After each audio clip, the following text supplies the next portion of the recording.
another video. As you can see from the title, this is a Get Ready With Me client edition. So tomorrow I have a client's head to do. The style is small knotless, and I am currently prepping the hair. I went ahead and got the hair for her, so that was great, so I could prep it when she gets here. We can go ahead and start, and it can be nice and done. So, hey y'all, hey. So, it is the next day. I just woke up. I meant to show y'all last night how I finished the hair when I prepped, but I was so tired that I just went to sleep. So, here's the hair, it's prepped. What I'm going to do next is I'm going to wash all the pins, all the clips, the combs, and I'm going to set up station as well as get dressed. I did just wake up, so I need to take a shower, get dressed, get in my mental. Alright, so this has been soaking. Right now, these are things that I use for my appointment, such as the combs, the small tooth and the wide tooth, you know, the natural guys. I have some clips in here that I normally use while I'm braiding, and I have some scissors that you never know may come in handy. The hair gets tangled out, you might have to cut it.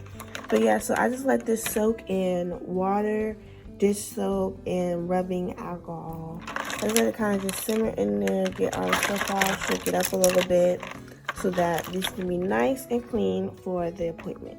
So I'm gonna go and get dressed right now, and get in my mental for the appointment, and I will come back and show you guys my finished setup of when my client comes.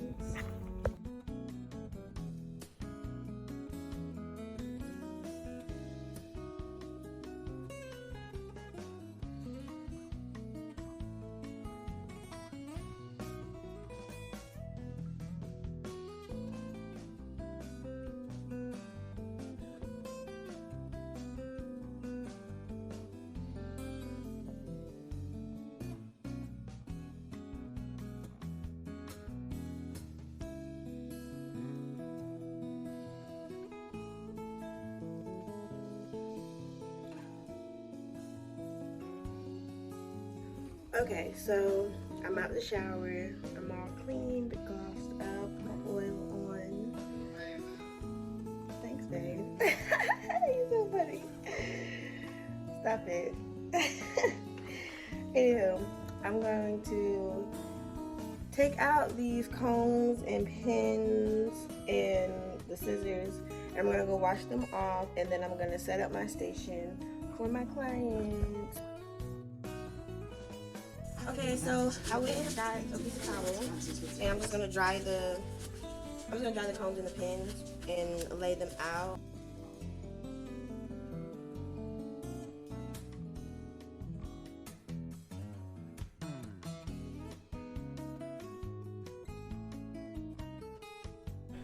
Okay, so I went ahead and finished the setup. Don't mind this blanket pillow thing. I have to do that because Lioness just be scratching up my new chair. But yes, so this is the hair setup, and then I just really use these tools. The end, I use other tools, but I don't really pull those out until I need them. This is a heater / humidifier, just in case if it's too cold in here and I just want to put some heat on. But yeah, so this is my station, and when our clients gets here, we'll be ready to braid. Alright, so they are here. Hey!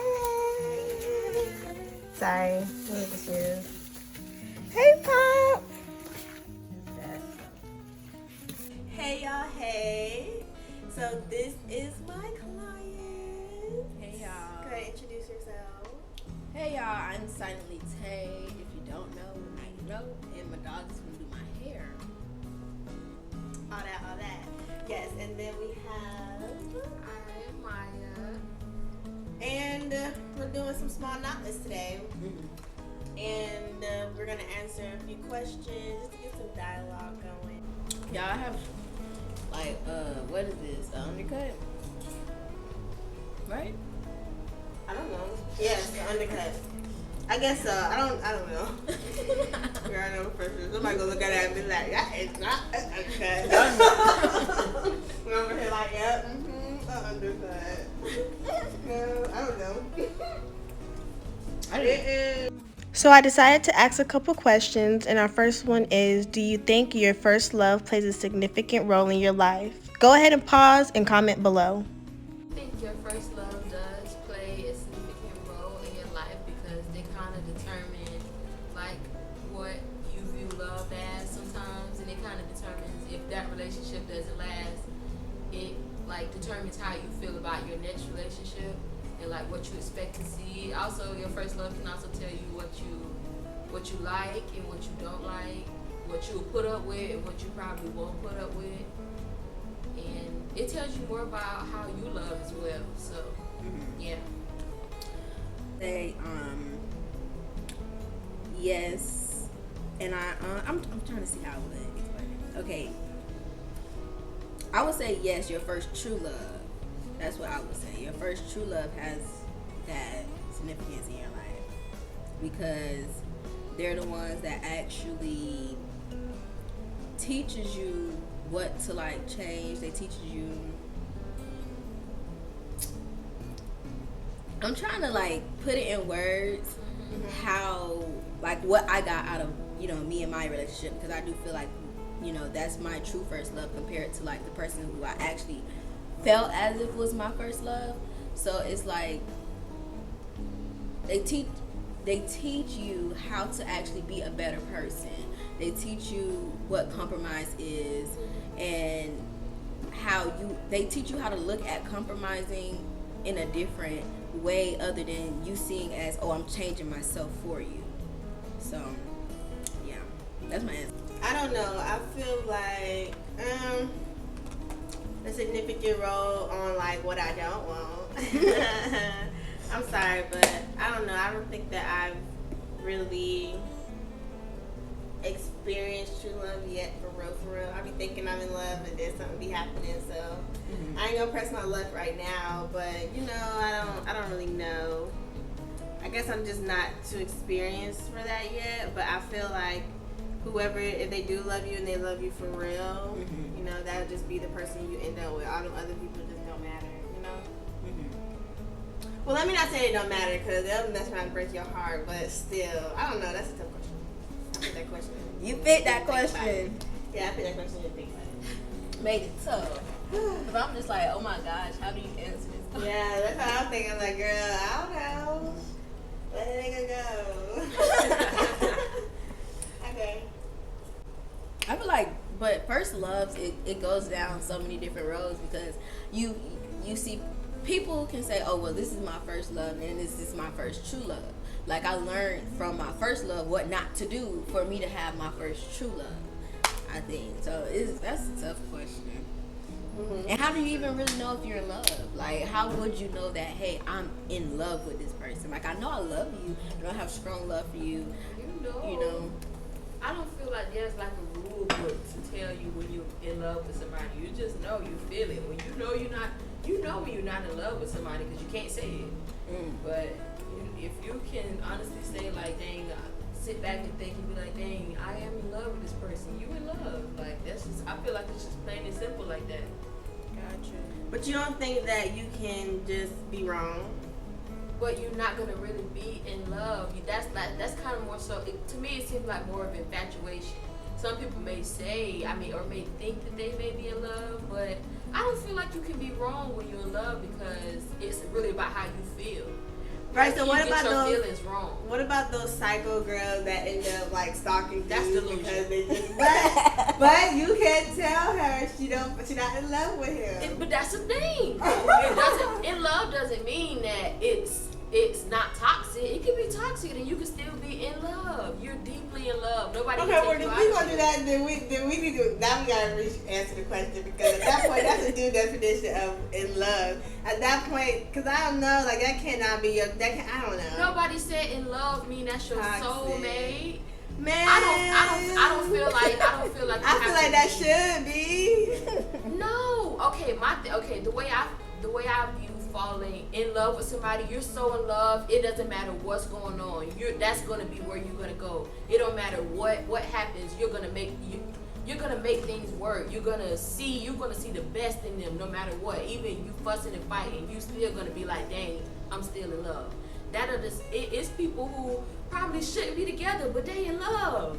They are in love. Like it's not like I just got love for you and I know I love you.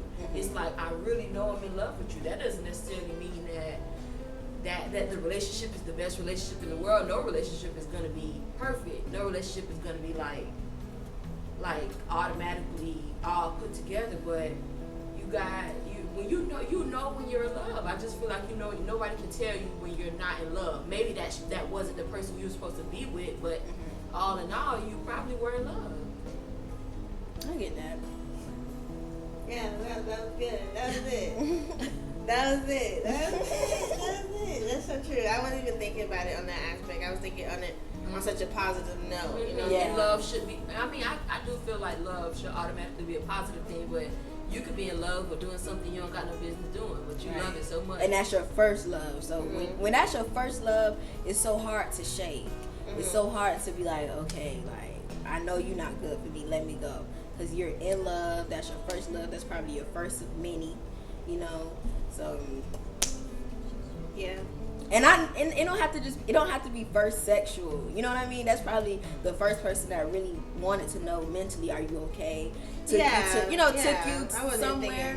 No, you gotta say that for you too. And you know how our high school minds is. You don't really think of, hey, this would be my first time going kayaking with somebody who I'm in love with. This, they don't look at those little things. Well, I know I did it. I'm gonna speak for me. I ain't look at those little things. I feel that. Question 2. What is one word you would use to describe social media and why? Make sure you comment below. I'm gonna just go with the first thing I thought of. I wouldn't say that that's the only word I could use, and I wouldn't say that it overall display my feelings about social media, but the first thing I did think of is judgmental. And I say that because I don't know if it's just me, but sometimes I go in the comments and I just feel like, oh my gosh, what is all this negativity sometimes? So I just feel like, like any little thing can be, they make it negative. Like it's always something like, or even like on Twitter, I feel like Twitter is so judgmental. It's just like very like, it's always something, not a lot of positivity.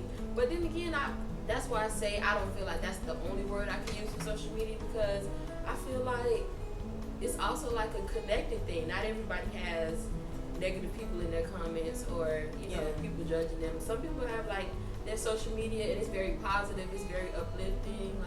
So I feel like I can't really put one word on it. Yeah, I would say before I say my one word, I learned with social media you can block out words and comments. So say if I learned that's how some people keep their page so positive, because they go and they literally sit down and they type in all the negative words. You cannot comment under, because as soon as you type it and send it, it wipes it.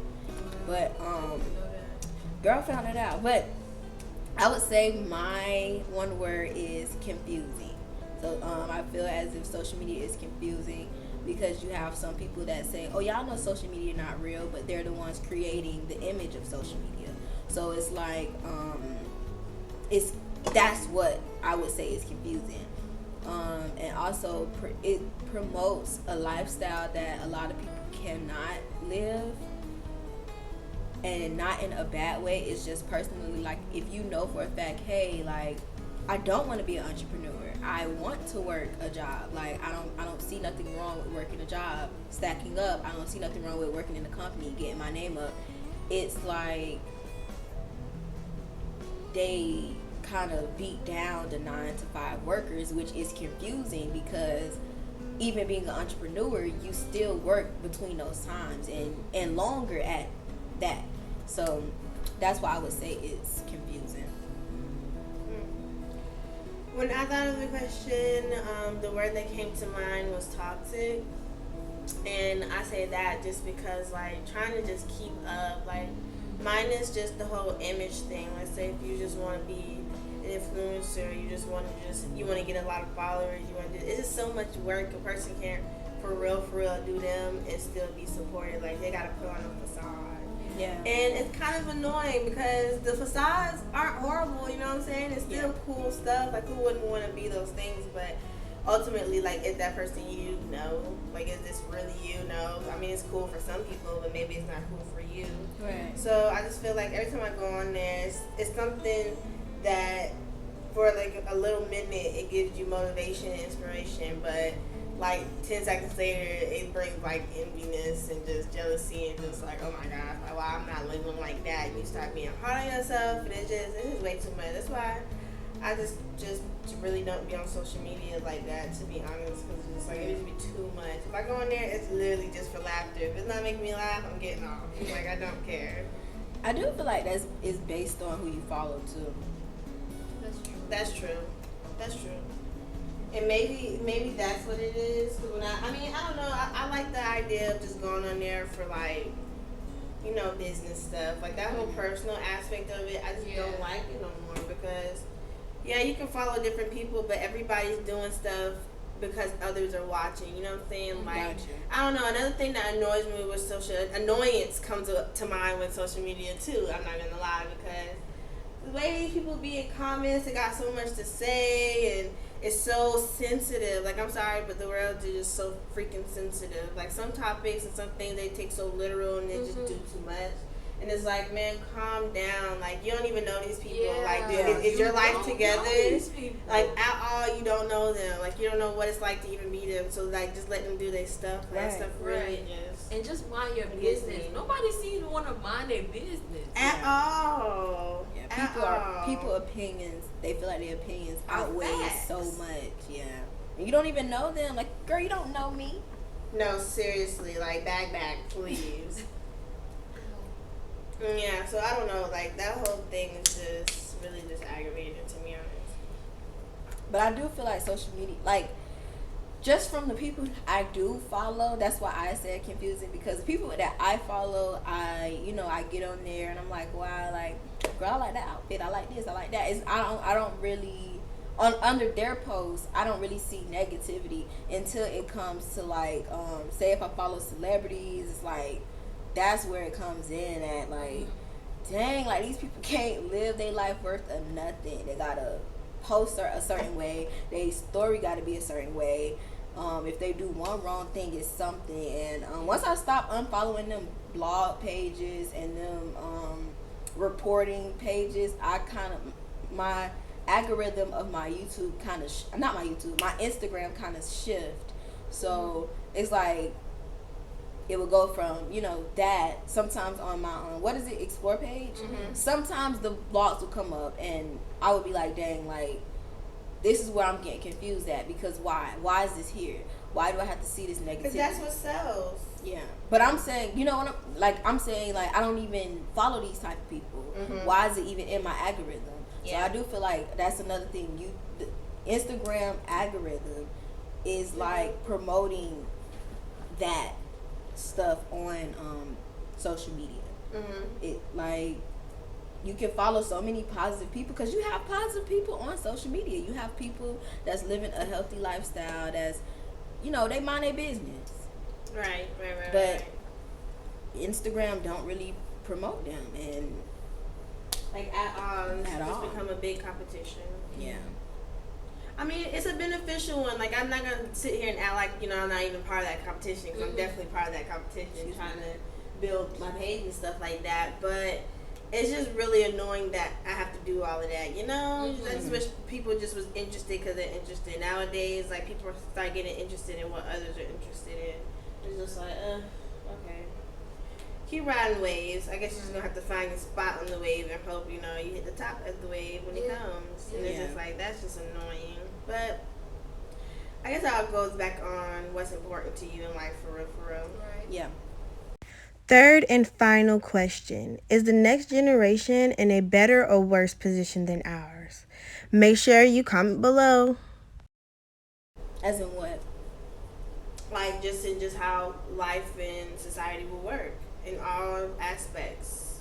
do you think that the next generation is gonna be better off or worse off than our generation is?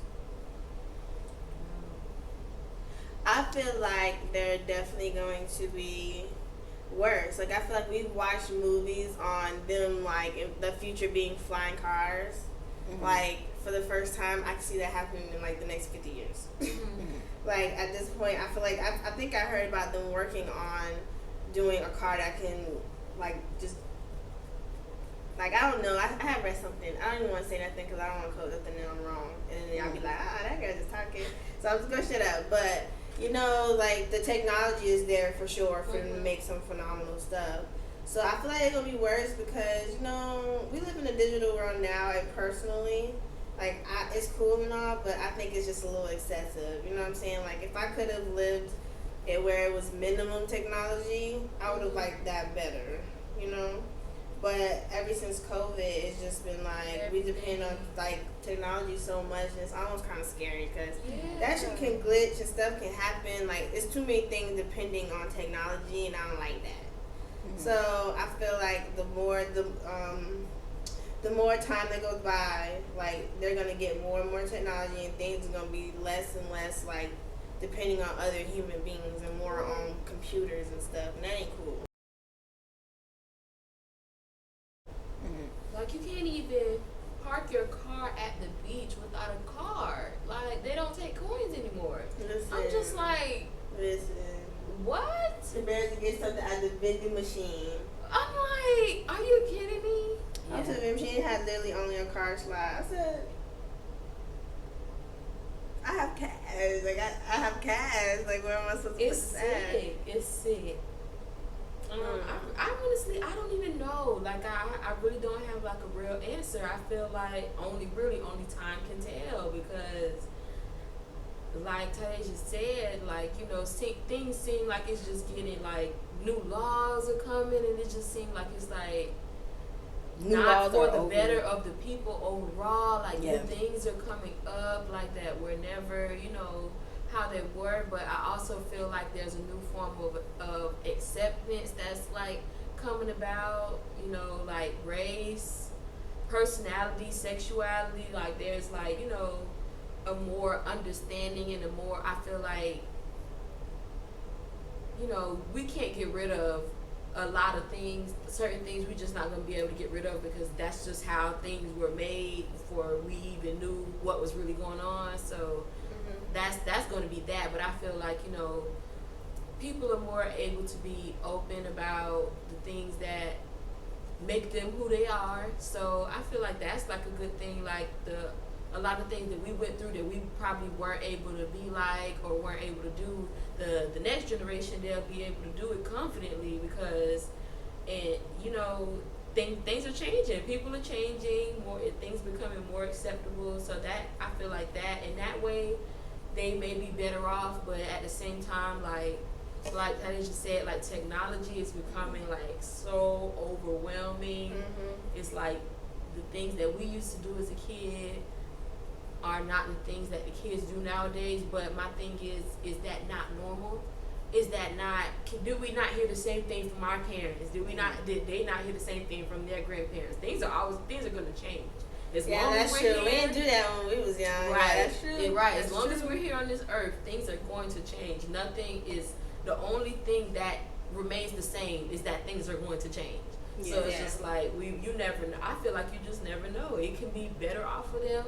It can be worse off for them. But I feel like it's kind of individual to the person, the background, the ethnicity. So, you know, it's a very, like, either or type of thing for me. Yeah. I feel that. For me, honestly, I agree with Maya. It's up in the air for me. I feel like to each his own with the future. I do agree with the technology though. Like, being that I do have some tech classes and learning what's within the technology and what technology can make, even with the stuff we cook with, it's very overwhelming to even know exactly, well, what are we putting in our bodies. And I don't know. I really don't have too much to say about that question though, because I feel like it's up in the air and it's to each its own. Who does their research is the ones that is better for it, and who don't do their research to the ones that is worse. Go ahead and show y'all how it's looking thus far. Give me 1 second. Not like non-stick that has that chemical on it.